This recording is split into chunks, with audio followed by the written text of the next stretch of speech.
The others look from him to me and back. I fumble for words as a cold gust of wind blows into the outpost. You're the replacement for a Christian? I manage, and the other Adam raises an eyebrow. Christian? He replies. Christian? Repeats another voice. A grizzled man pokes his head inside from around the corner. It's Sokolov, Officer Sokolov, the same Russian officer that led me here when exactly? A week ago, maybe? It feels like fucking months. Everyone inside salutes, myself included, and the man returns it, bidding us to ease with a grunt and a wave. Elena steps forward and has something of the man in Russian. He replies and gestures from Adam to me, and I hear him mention Christian's name, and Elena sadly shakes her head with her response. Sokolov sighs and looks to the ground. Shame, he says in English. I will miss that one. A big loss. Wait, sir, I cut in, stepping forwards down the corridor myself. You didn't know that Christian was dead? And what's Adam doing here? Well, I'm here to replace you, man, Adam says. Turns out you were never supposed to be up here in the first place. I'm the one they wanted to send. Jesus, I reply, sucking some air in through my teeth. I knew nothing of Christian till now, Sokolov says. I do not deal with this. If replacement requested, then he will be here. I do not know where from. One of the others will be bringing them up when available. He points at me. You, Smith, will duty over. Congratulations, time to go. And he half turns, expecting me to follow. The others turn to look at me. Charlie, April, Yuri, and Elena, all watching. And I consider it, I consider going with Sokolov. I mean, why shouldn't I? I've done my time. I did my duty. I answered the call when the call should never even have gone to me in the first place. It was all a fuck up, a classic logistical blunder. I mean, I had my suspicions, but I really thought that with something like this, the aboves would have been more careful. Oh, I guess I was wrong. But still, I can't just go. Not now. If I stay, sir, then we have the six required for the optimal running of the outpost. I turn to Elena. That's right, isn't it? Despite all this space, all these empty rooms, 6 is the magic number. That's what you said. 6 defenders. Elena opens her mouth, hesitates, then cautiously agrees. She turns to Sokolov. This is true, sir, she says. Then goes to say some more in Russian, and Sokolov regards her, then me, and then he just shrugs. You want to stay? Stay. You were offered way home. Remember this. He takes a step back, his coat rustling in the wind. As I said, if you request a replacement for Christian, then they will be here within a day, maybe 2, maybe 3. Weather depends. Goodbye. We stand to attention and salute, and he nods one back, and then away he goes, turning on his heels and clattering back through the bones, scarcely giving them a second glance. He does call back over his shoulder, though, one more time before he disappears into the haze. Shame about tower. Will inform command.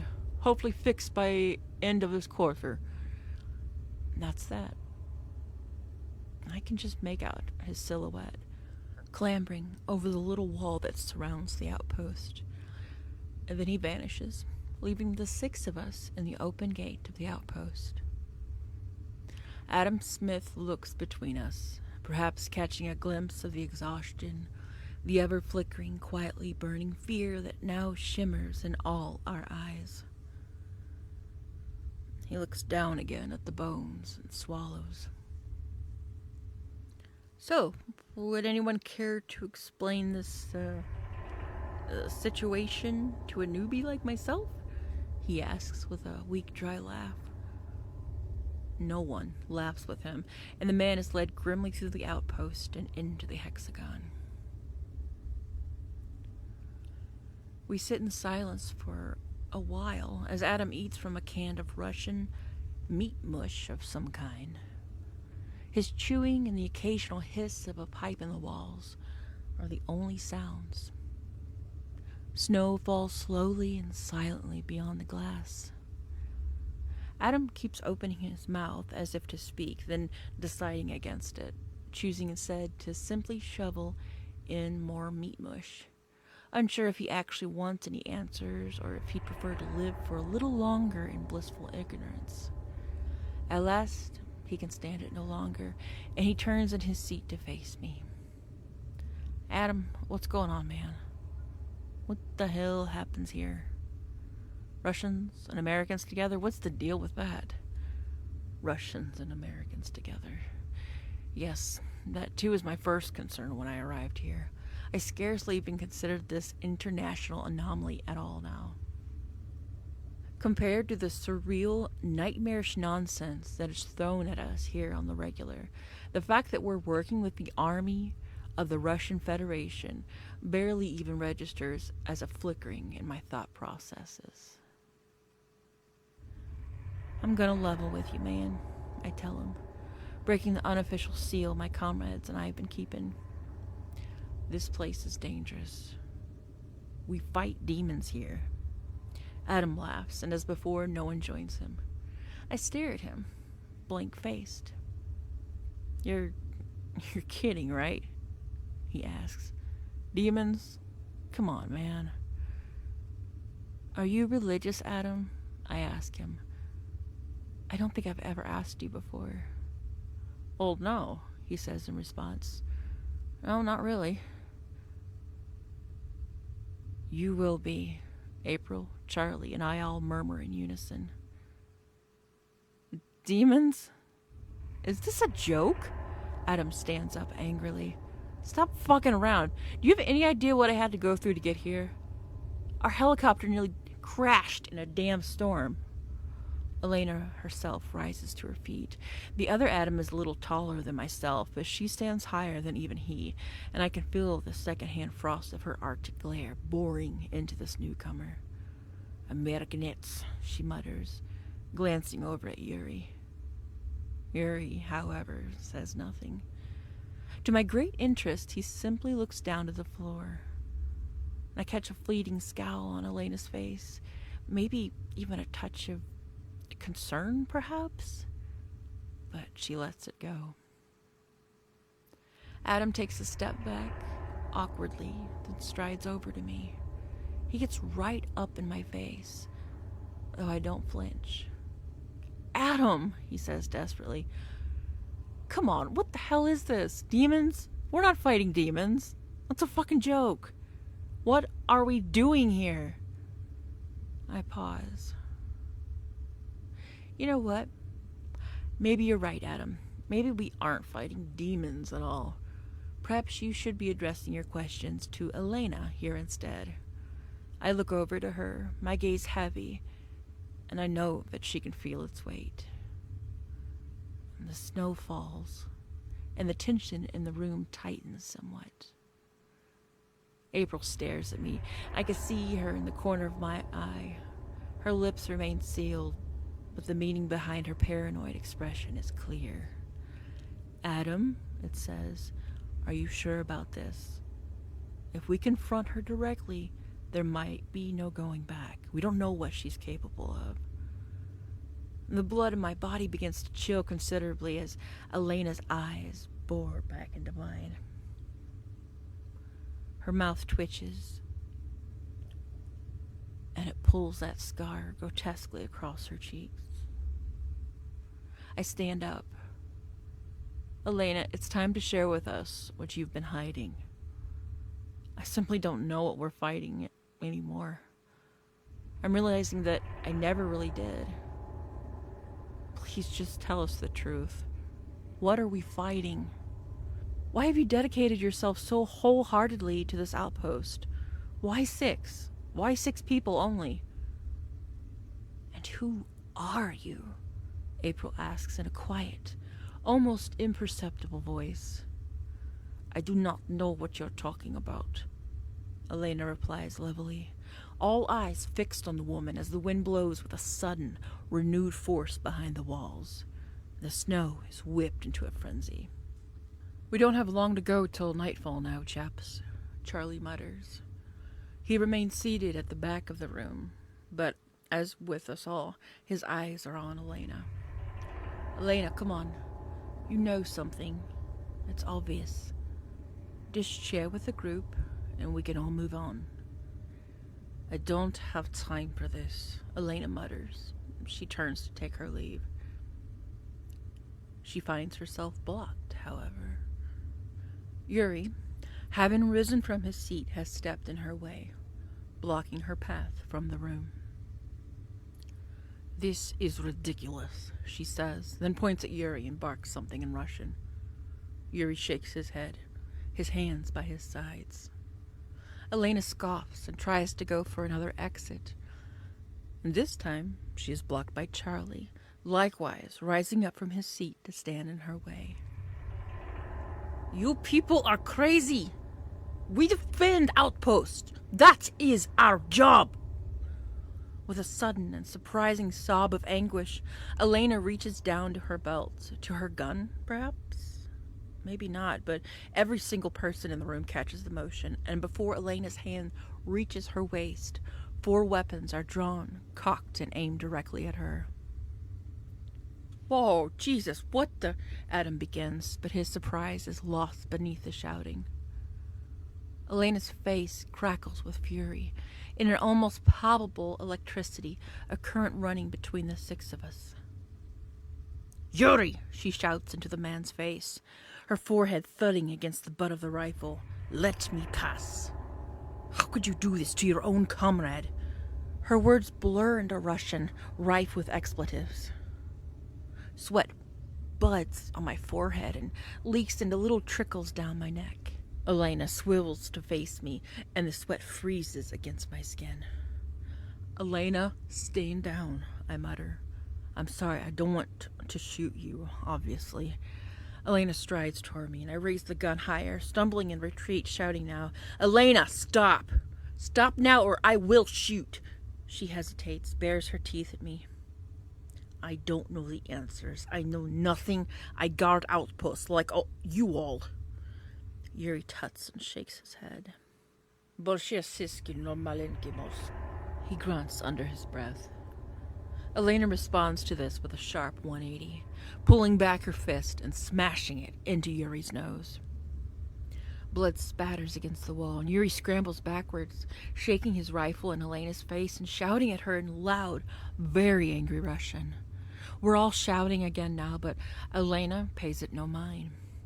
You will not shoot me? All too soft. Need me to stay alive.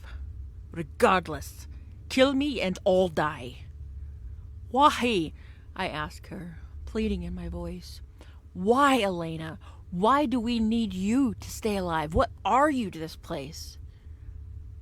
I lower my weapon with a sigh and slump back into my chair, running a hand through my hair, the tension trickling away. It's pointless. Elena's right. We're not going to shoot her, and we all know it. We're putting our lives on the line. We came close to a total loss last night. The demons almost got what they wanted. Perhaps some of them did. I turned to her. But we don't know what they want. How can we effectively defend when we don't know even this simple fact? It might be easier tonight with Adam here, but why? Why is 6 better than 5? Is it better than 7? Elena clenches her jaw, regards me. Come on, Elena. Poshalusta. Please. The gears turn in Elena's head as she rubs the bruise forming across her knuckles. Then she too simply slumps down into a chair with a sigh, one directly opposite me. Charlie and April cautiously lower their weapons, though Yuri does not. Elena glances over to him and shouts. Yuri mutters something to himself and reluctantly does as she says, lowering his weapon. He keeps it in his hands, however, and chooses to take a seat at a far distance. There are 6 needed to guard outpost. Elena begins wearily, her voice passionless. She sounds tired. So tired. No more than 6. Too many people here is like pouring blood into the sea. All those heartbeats, all those thoughts, feelings, fears, the enemy comes like sharks. They came like sharks last night, Charlie says from his position. And there were only 5 of us, so what happened? What changed? They got themselves a taste of what it is they are after. Driven to bloodlust, I guess. They share a consciousness. You all saw it in previous night. The shadow in mountains, the giant, the spirit of the enemy. Elena wavers, then continues. We suffered so greatly last night because we were without Christian. Christian specifically. I don't understand. I murmur. Why Christian specifically? We'll be okay tonight, right? We have the 6. We have the new Adam. Adam Smith, Elena says, looking up at last to our newest member. How was your childhood? He regards her. I'm sorry? Your childhood. Good or bad? Simple question. Well, good, I guess. Pretty damn good. My parents were... Yeah, she says with a dismissive wave. Didn't ask for your life story, she sighs. Tonight will be hard. Christian was good defender because he understood the truth of suffering. He and I we were good friends, I like to hope. Something shimmers in Elena's eyes, and she wipes them with the back of her bruised hand, half turning away. My childhood was not good. It was bad. Very, very bad. I understand what it means to suffer when suffering was not deserved. More than that, Christian understood this too. We were shields, he and I. Shields against the enemy. The greater your understanding of suffering, the greater the strength of the outpost. The greater the resistance to the demons. She looks around the room. Yuri, I know childhood was not great, but was fine, and you Westerners. She looks from Charlie to April to Adam and to myself. You do not know suffering in its purest form. Your use here is limited. I try to process this.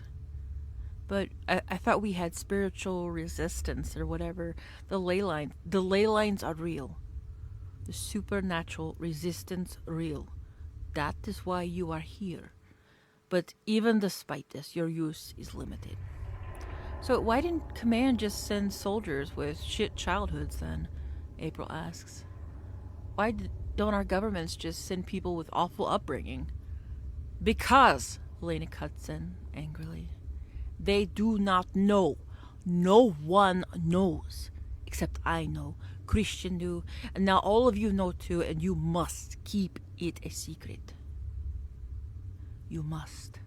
If I believe you intend to share this secret with anyone, I will kill you. I am not joking. She looks between us, one by one. Why? I ask. Why is this secret so important to keep? Tupica. Elena sighs, shaking her head. Think about it. Governments want to defend outposts. What do you think governments do if they know they can defend it more securely with soldiers who have suffered as children? I open my mouth, but say nothing.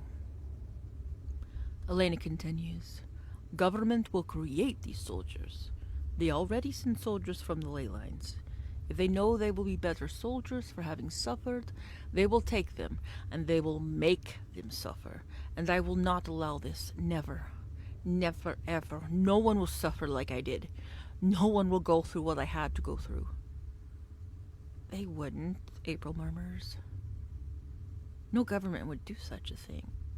I mean, the Russians might, but the American government? No, they'd never do anything so cruel. Her words hang dead in the air. Wouldn't they? Elena mutters quietly, and darkly we consider this. All right, I say slowly.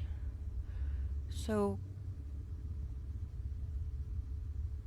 that I suppose I can understand, but the enemy? They're not demons, are they? They can't be. There's just no way. And the more I think about it, we're not battling the forces of hell here, are we? But they respond to the religious stuff, to the Christianity. Why? Why is that? Drevlian, Yuri grunts, scratching the stubble across his chin. We fight Drevlian. The word on the wall of the cavern. This is what Yuri was researching in the archives. What is he talking about? It's an accusation. He waits for Elena to confirm his words, and at last she does. She turns to look out of the window, and she nods. Yes, the Drevlian. That's what we are fighting. Not demons, but people.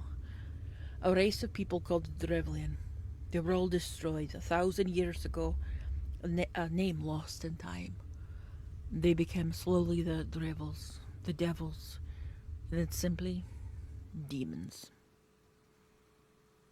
The Drevlian, Charlie repeats. Never heard of them. Who the fuck might they be? And why did they want access to this building so bloody badly? Elena closes her eyes. She takes a slow, deep breath. And she tells us the story.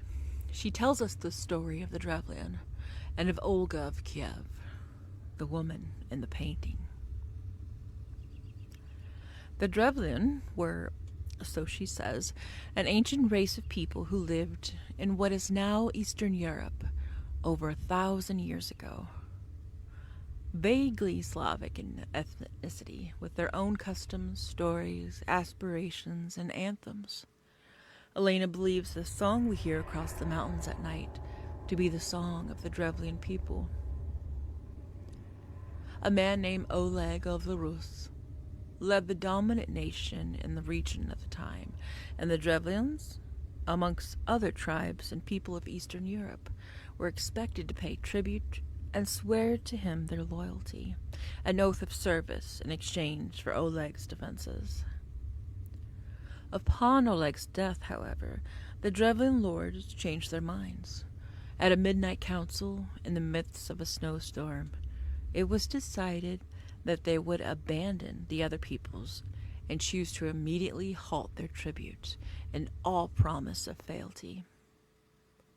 Oleg's successor was a man named Igor of Kiev. A man who made many mistakes, a man misguided, but a good man all the same. A man who did his best by the people. Igor, unsure how to approach the Drevlians, initially sent an armed force to their capital to demand what he was owed, and was met with indignation and verbal hostility, and he returned with a meager tribute, far less than what was promised, than what was owed.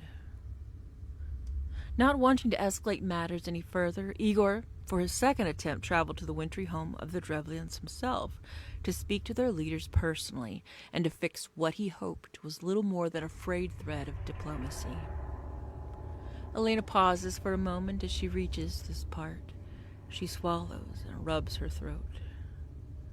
And she tells us that the Drevlians saw the situation a little differently. They murdered Igor of Kiev by tying his legs to 2 birch trees, the trunks bent and trembling and held in place with ropes and nets. Once Igor had been secured, and the Drevlian lords had boasted the breaking of their oath, the nets and ropes were released. The trees in all their might and power sprang back to their original opposite positions, and Igor was promptly torn in two. There are, apparently, accounts from those present that say they saw his bones burst right out of his body, though of course there's no way to verify now if such was true. Igor's death was felt across the region, but by no one greater than his loving wife, Olga. Olga of Kiev. Olga of the Rus, the woman depicted in the tower's painting. Whilst the Drevlians celebrated their freedom, Olga's soul was twisted and burned into a driving force for vengeance, for revenge, for justice. The Drevlians, emboldened by their newfound freedom, gloated to Olga, and as the first female ruler of the Rus, she was perceived as little more than a pliable weakling. The Drevlians were wrong. They did not see. They did not see the arctic fire that burned behind her eyes. They did not see the frost that formed with her every waking breath. They did not see when the first train of their boastful ambassadors were buried alive, scrambling and scratching and screaming in perpetual darkness. They did not see when the second were tricked and trapped in a locked and burning building, reduced to little more than charred and blackened bones. And they did not see when Olga, acting the meek and weakened woman, requested an overdue funeral for her husband Igor at the sight of his death. Her request was granted, and as she wept for what was lost in the Drevlian capital, the Drevlians drank. Drunkenly, they plotted their plans for this future. They wagered on who would be the one to marry Olga of Kiev. And as the night progressed, they were slaughtered in their thousands. Olga's Rus killed each and every noble, guard, and soldier present, and the city was set ablaze. It was only then that the Drevlians began to see.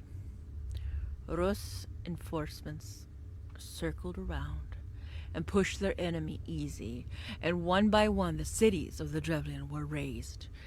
Every plea, every desperate request for peace and for surrender were met with little more than wind. Olga never ceased. She never stopped. Onwards, she marched with her soldiers, driving the Drevlian ever back. On one late day of the slaughter, Olga halted and commanded her forces to wait. A message was sent out. The hearts of the embattled people leapt when at long last, it seemed that Olga of Kiev would finally show them mercy. After all, their lords and nobles were all now dead, buried or burned or slashed to pieces, and the last of the Drevlian people were besieged in the final city still standing, their lone bastion. Olga, promising peace, demanded only one final tribute. 6 birds. Just 6. 6 birds from each household as a promise of freedom and the war's end. The Drevlians were relieved, and they gladly accepted, and the tribute of the great flock was swiftly made and delivered to Olga herself.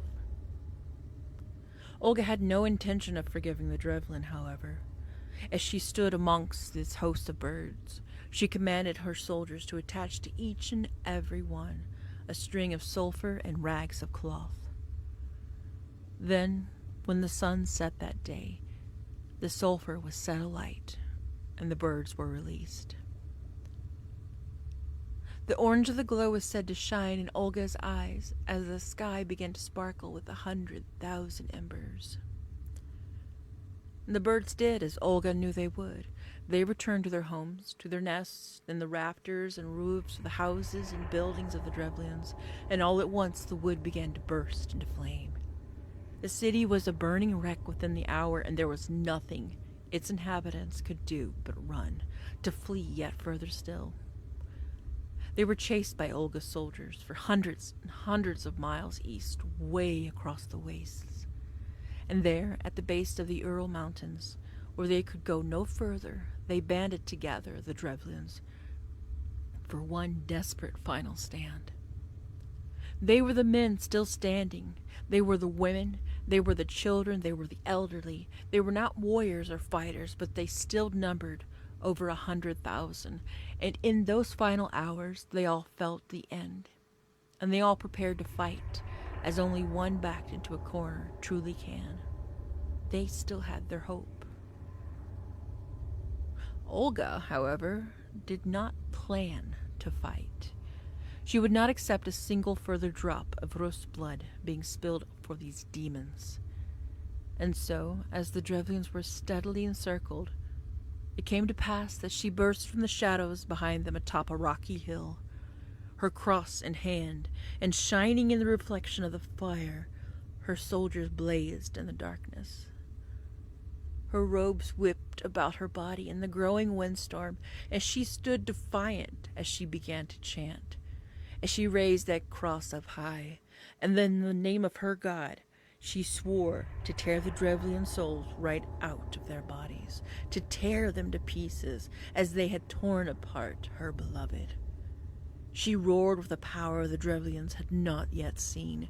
Christianity was unknown to these people. They did not know the cross. They were afraid of the strength of her conviction in this foreign Abrahamic mysticism, and that in turn gave it a power unique to that moment of madness. Whether God himself was involved is not certain, nor is the certainty of his existence. But on the Drevlians' final day, it was Olga's power, channeled through her cross, that led to the end of their story once and for all. Their souls were ripped from their bodies and cast out into the wastes as shadows. There would be no peace for the Drevlians, no eternal rest or slumber. Only suffering, endless, maddening suffering.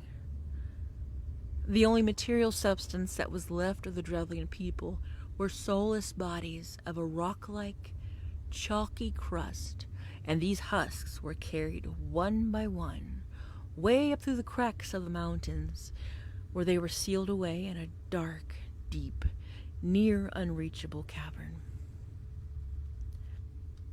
Olga made sure to carve into the cavern's walls the nature of their crimes, with a warning that they would remain here for eternity, with no rest and no respite. And there the story ends. The scattered, twisted souls of the Drevlian eventually found their cavern, but the descendants of the Rus manned an eternal guard. The reason as to why gradually lost throughout the centuries. An eternal guard that had largely held off the attacks on the outpost. Until now, that is. Until me, with a mistake as idiotic as a mix-up with names. Elena trails off, and we all stare off into space, taking in the gravity of this outrageous knowledge. But what about the other outposts? I murmur. Christian said there was one in Australia, India. He said, I know what he said, Elena interrupts. He said those things because that's what I told him. I lied. There are no other outposts. There's this and only this.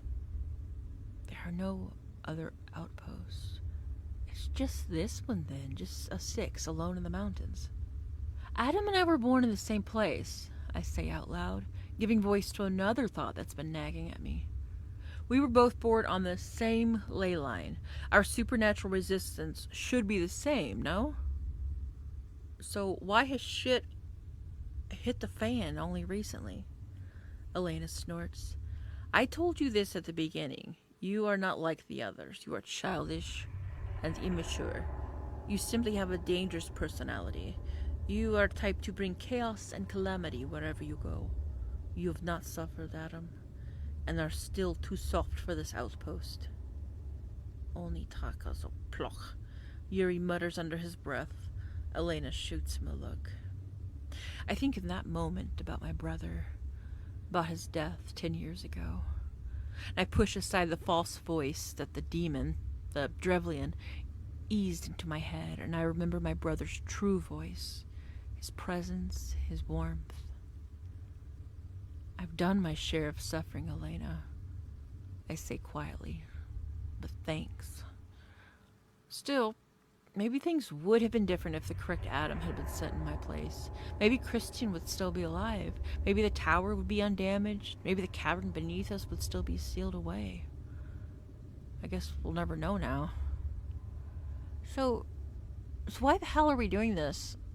April asked, pressing her palms against her eyes for a moment. We're stopping the Drevlian souls from reaching their bodies. I get that, but I still don't understand why.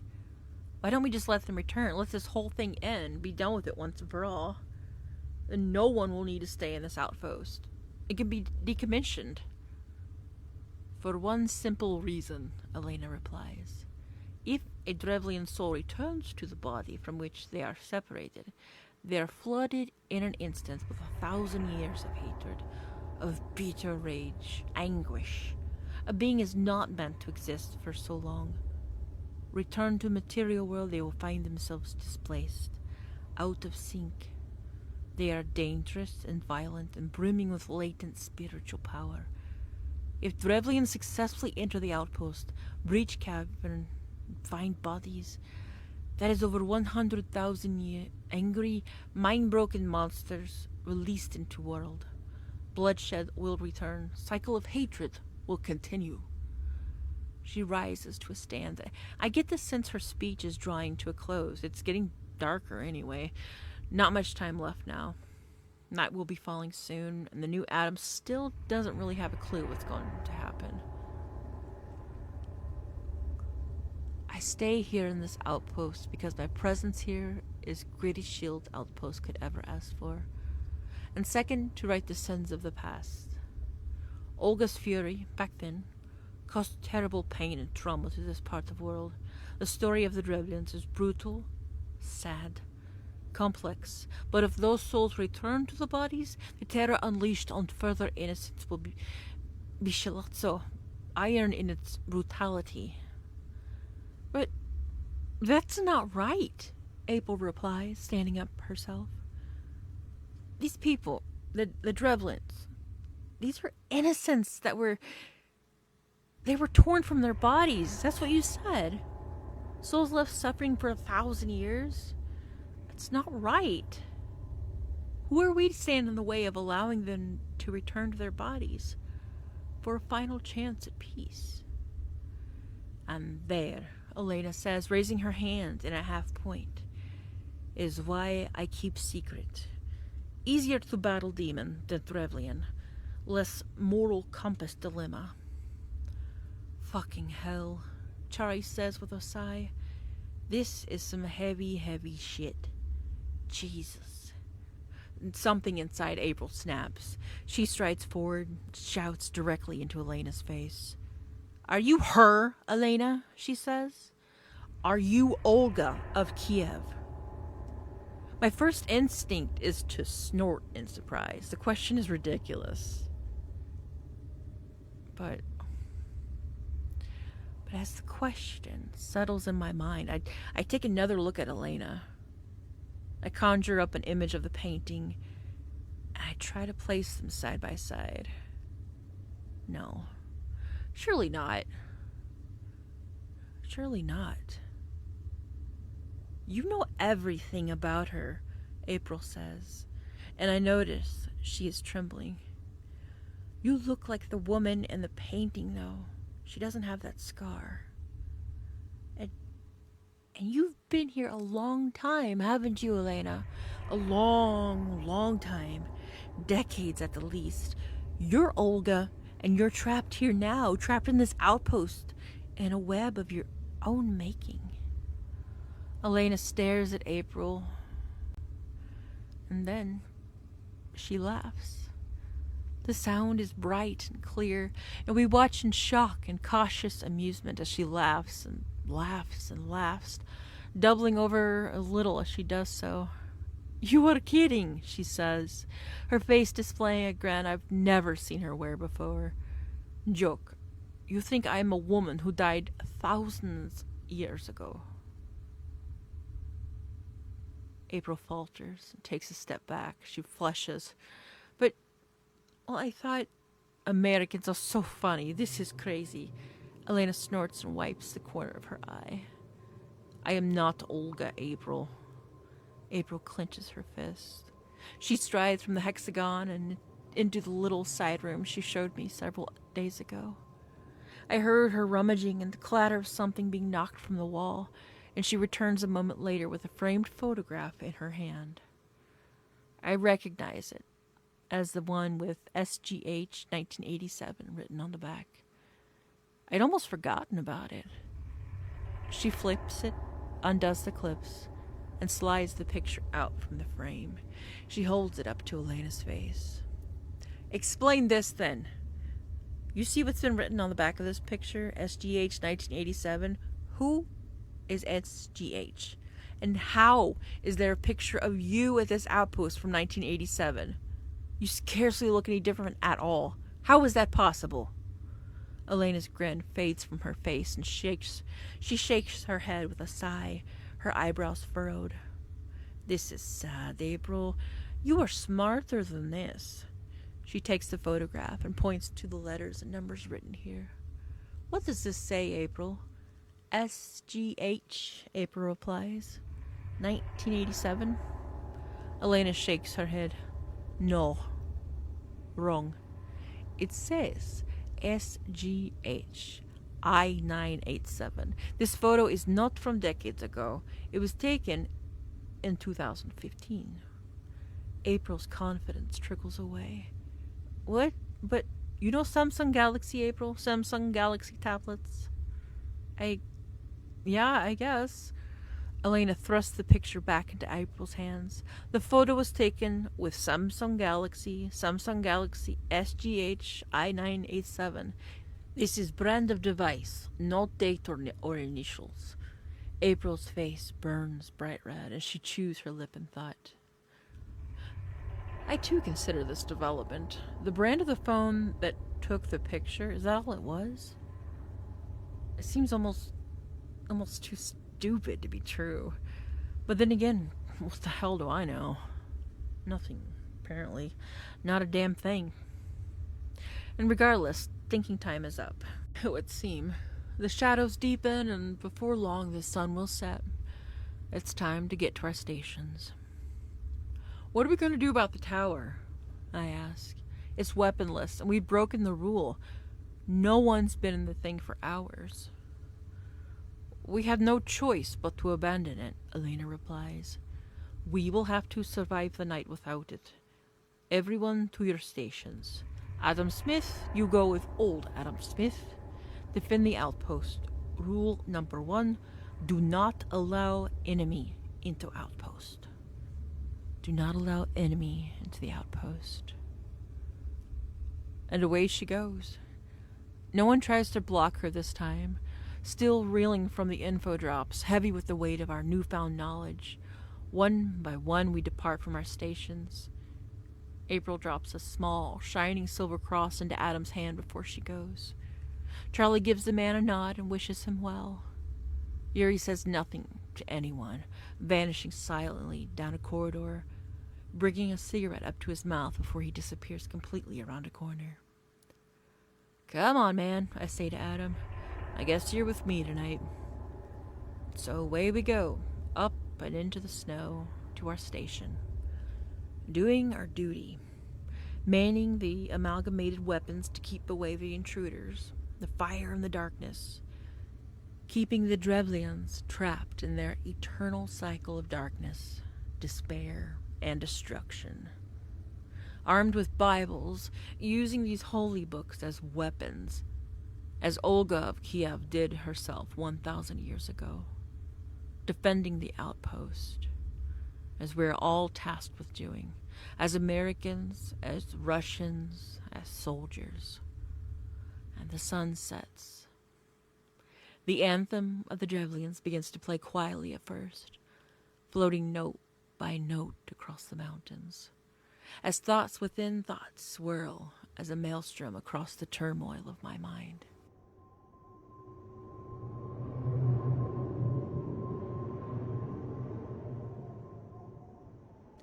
Time passes, the song rises, this anthem of the long-forgotten people plays, and the demons, no, the Drevlians, begin clambering up and out from the darkness.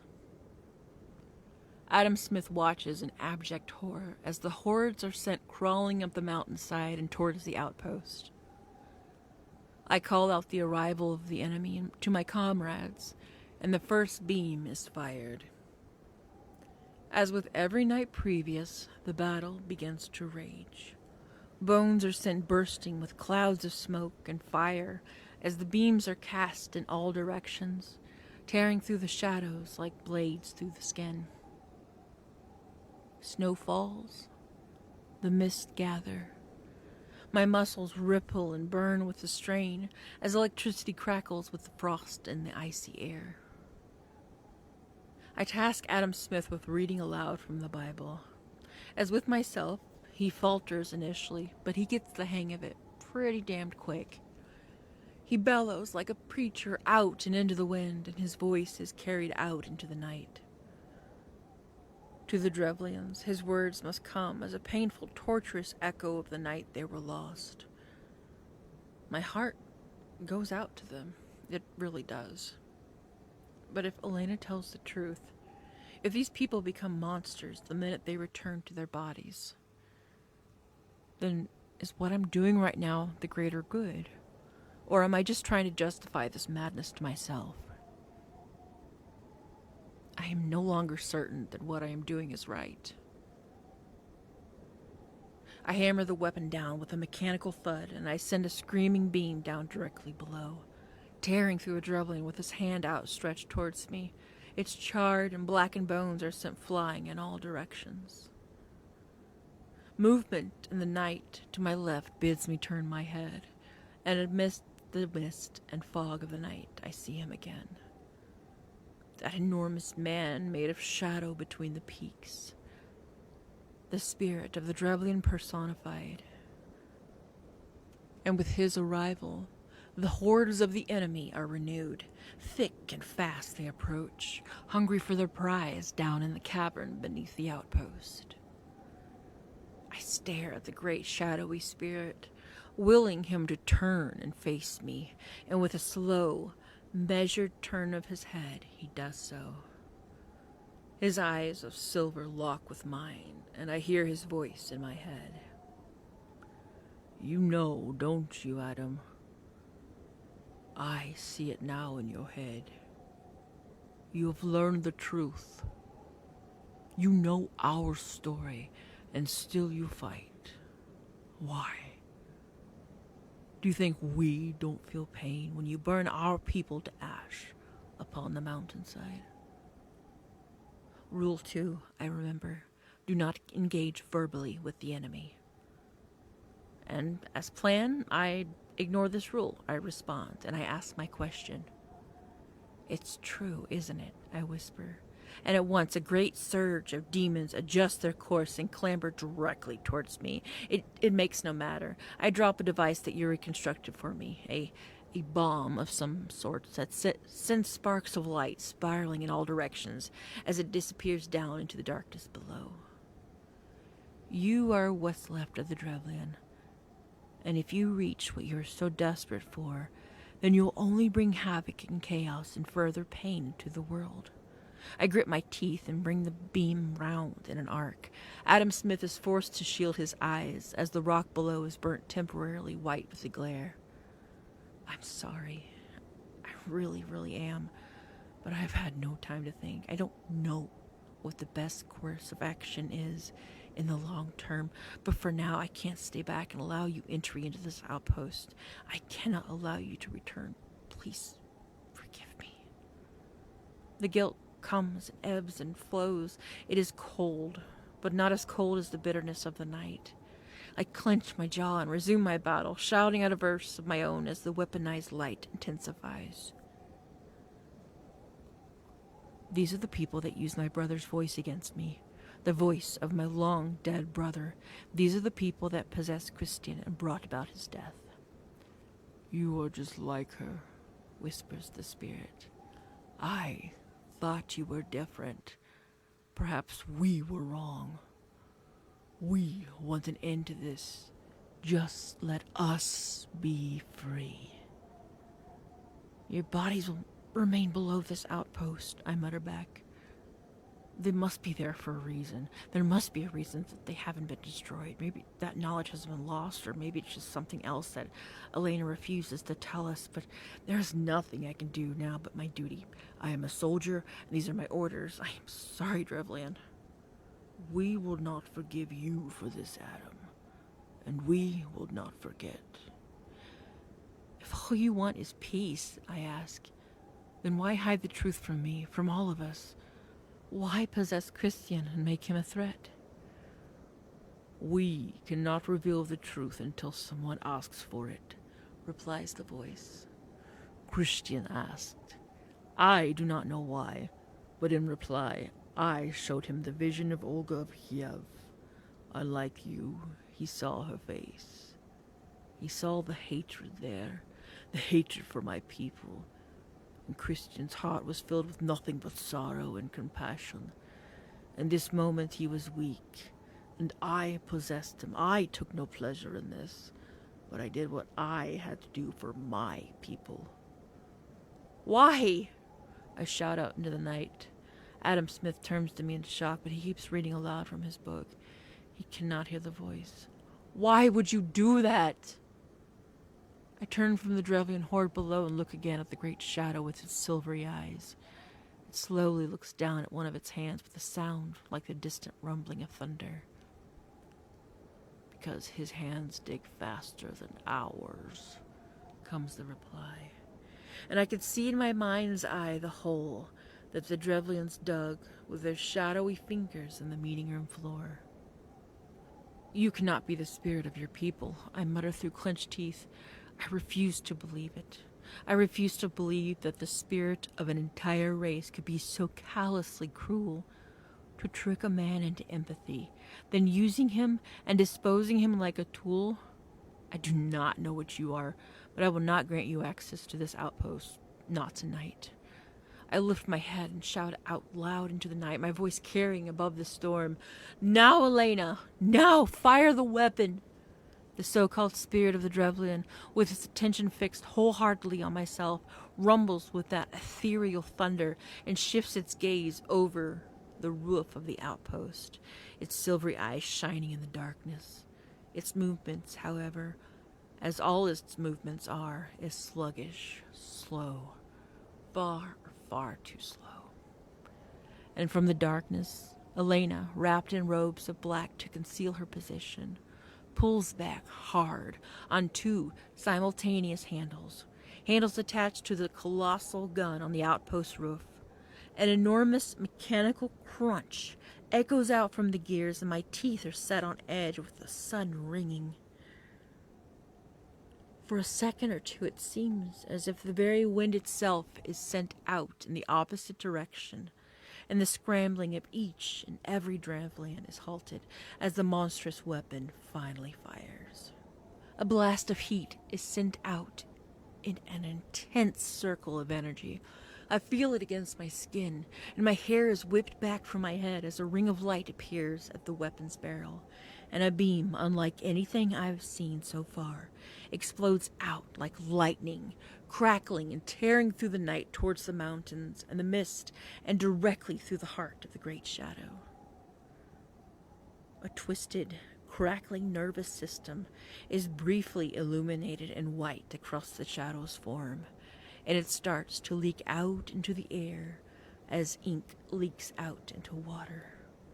A terrible scream is sent roaring through the mountains, and the entire horde of demons below bursts all at once into clouds of shadow and bones as the enormous spirit collapses down and into itself, wounded and destabilized. Dust and steam is sent blasting out in all directions. Snow is disturbed and sent tumbling down the peaks. But we do not leave our stations. The Drevlian horde is displaced.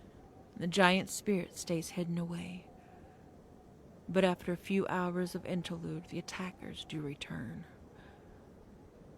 They do not come as a tide, though. They do not flow like water. They come alone or in small groups.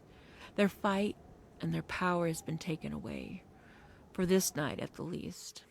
They're easy to deal with. Far, far easier.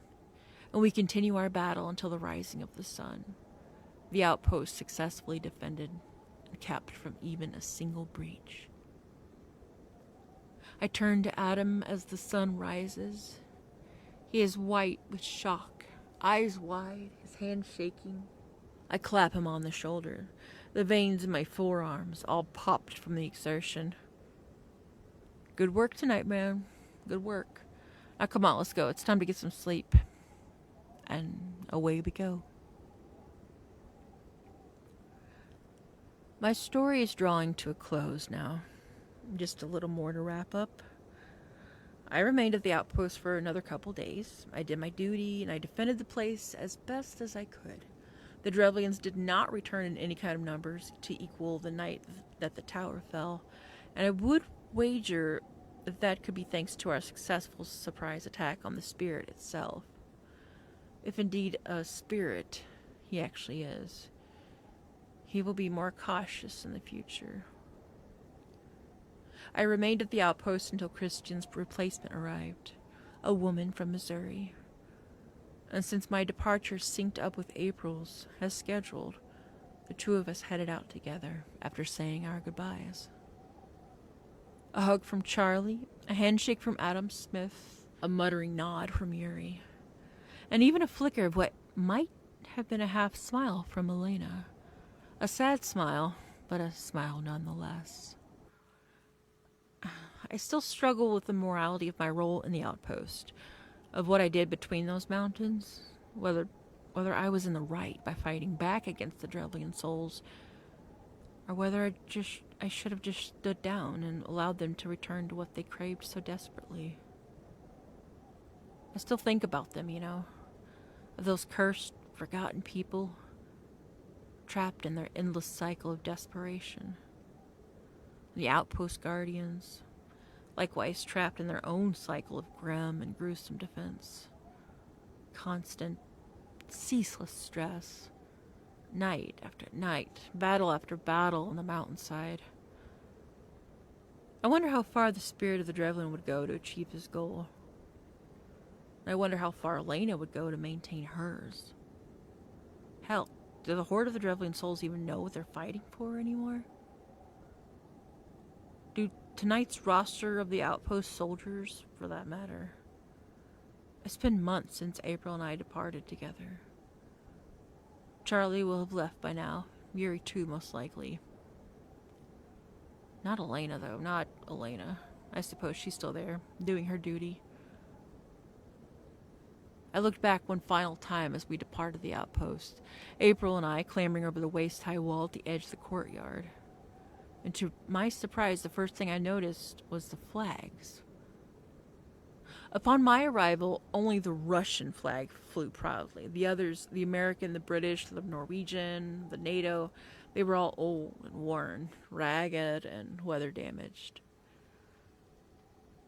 But I realized then at the moment of my exit that someone had replaced them. I don't know who. I don't know exactly when, but one of my comrades must have taken the time to replace them, or even to fix them up, perhaps. Flags waved proudly in the breeze, bright shades of red, of white, and blue, side by side together. I mentioned this to April on the helicopter ride back to the Earl's base. She nodded. Yeah, I noticed that too, she said. But there was still something on her mind, I could tell, and I asked her to share it with me. Olga of Kiev, she said, thoughtfully, after a moment. I never got around to sharing this with you, but I read something interesting about her in that file. The one Yuri showed us, do you remember? The night we confronted Elena. I found something very interesting indeed. Oh yeah? I replied. What was that then? She changed her name, Olga, I mean, as she grew older. So the records say.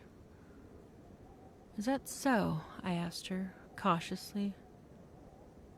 And what did she change it to? April looked up at me as the helicopter passed over the peaks. To Elena. I considered this in silence. Silence, but for the monotonous buzz of the blades whirring round and round as the chopper carried us away through the sky. It's a common enough Russian name, I replied uneasily. Yeah, April said back, shifting in her seat. A common name. Still, I murmured.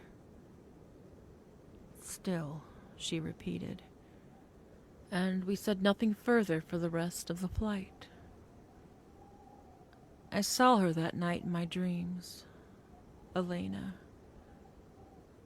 She stood atop the outpost, commanding its enormous rooftop weapon and pulling back on the handles, that powerful circle of light at the barrel giving way to the dazzling blast of the beam. To right the sins of the past, came her voice, as a whisper on the wind, and her robes were blown about her as the snow was whipped up into a torrent. She looked to me, and her eyes alive with glittering ice, and in that moment they were the same. Olga of Kiev and Elena of the outpost.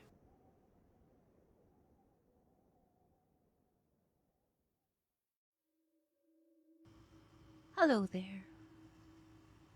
I'm at it again. I just want to thank huge, massive, ginormous, throbbing thank you to Darkly_Gathers for giving me permission to read this story and put it on YouTube. As I've said with every single recording of this, recording of these chapters, I'm not editing this, but this is one of my favorites, and I just love that I'm able to bring it to life with my own voice, and I hope that you all enjoyed it. Please go give the author some love on Reddit, and keep an eye out on the channel because there will be more. I do have a very big project that I am so proud of and excited about, but I'm not going to talk about yet because it hasn't been released. And there is more info in the info section, so go check that out and make sure to like, subscribe, but most importantly, take care of yourself because the world needs you. Oh, one more thing. I am deeply so sorry for all of the accents that I tried to do.